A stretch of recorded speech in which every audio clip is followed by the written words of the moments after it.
What's up everybody? Welcome back to another video here on the Simply Car Things YouTube channel. Now today we're going to be diving straight into the braking system on my F82 M4 and talking about two specific upgrades that I did to this car that significantly enhanced the performance of the brakes. This is a video that I've actually been meaning to make for quite some time now, and I'm finally getting around to it. So let's not waste any further time and let's jump straight into it. But before we do so, if you could go ahead and smash the thumbs up button as well as subscribe to my YouTube channel down below, I would appreciate that a ton, guys. Thank you so much. So by now it's no secret that the brakes on the F8X cars, whether it's the M2, the comp variant, or the M3 and the M4, are pretty good. And they're actually no joke out of the factory. So we have the Brembo Big Brake Kit, essentially is what it is. It's a 4-piston caliper up front and then a 2-piston in the rear. These cars actually have pretty strong brake lines as well out of the factory. And then everything is finished off with those cross-drilled and ventilated 2-piece rotors that offer a lightweight functionality and added cooling benefits as well.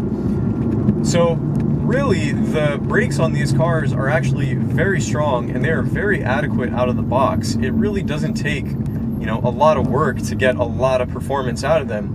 The issue behind the brakes, and at least in a track scenario, you guys could probably hear the squeaking already, is the brake pad compound as well as the standard brake fluid that is used in these cars. So when it comes to really driving these cars hard, especially, and keyword here is in a track scenario. So when you're tracking your car, there are some deficiencies that you will find within the standard braking system. The OEM pads are just not extremely strong. They don't have a ton of bite to them, and they can also overheat on track along with the brake fluid, which has a relatively low boiling point. And if you're going lap after lap on these cars and you're heavy on the brakes, if you boil your fluid on track, that can be a really bad scenario. We're talking like an accident or something. So definitely not something you want to deal with. You don't want to hit the brakes and your pedal essentially just goes to the floor because it feels mushy because your brake fluid is boiled over. So as you guys probably guessed, I upgraded my brake pads as well as the brake fluid.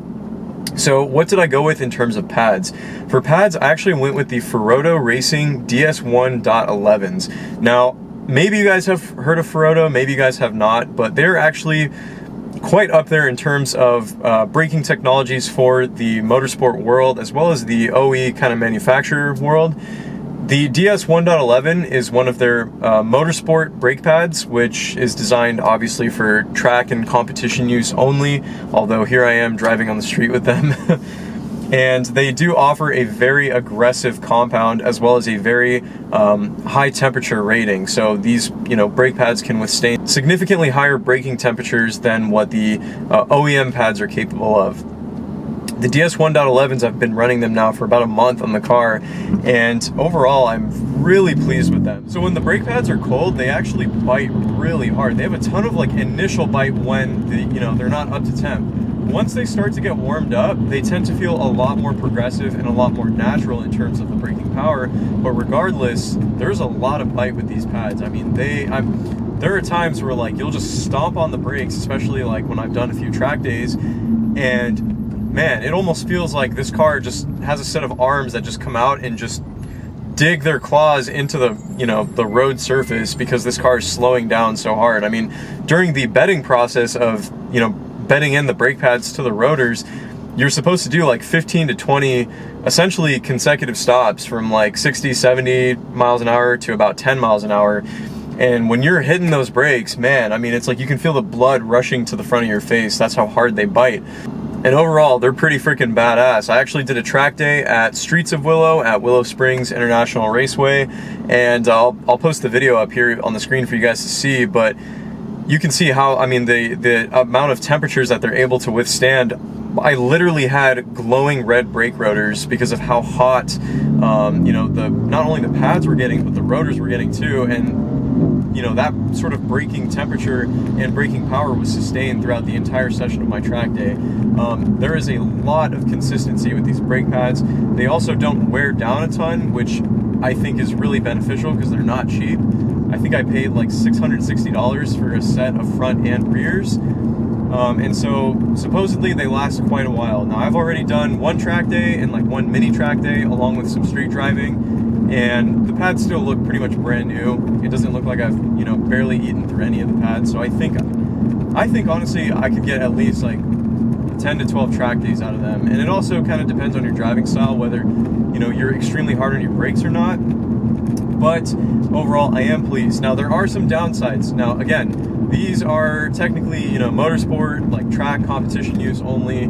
So, you know, they're not designed for comfort. They're not designed really to be driven on the street all that much.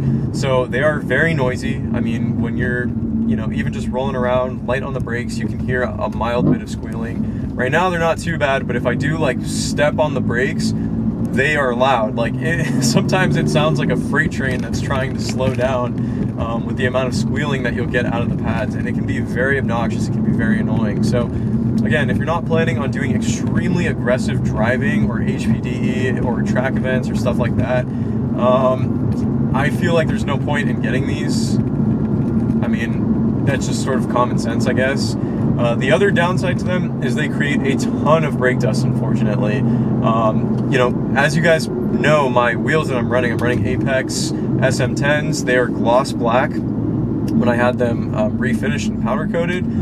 But with these pads, I mean, like, you can clean them all you want, but within just, you know, a day or two of driving, your wheels will look satin black again. So that's kind of unfortunate, and it's a little bit frustrating, but I'm probably going to be swapping back to street pads after I finish out my next track day, and then that issue will be solved. So next up, let's go ahead and discuss the brake fluid that I'm running in this car. So I'm running Motul RBF 660 fluid.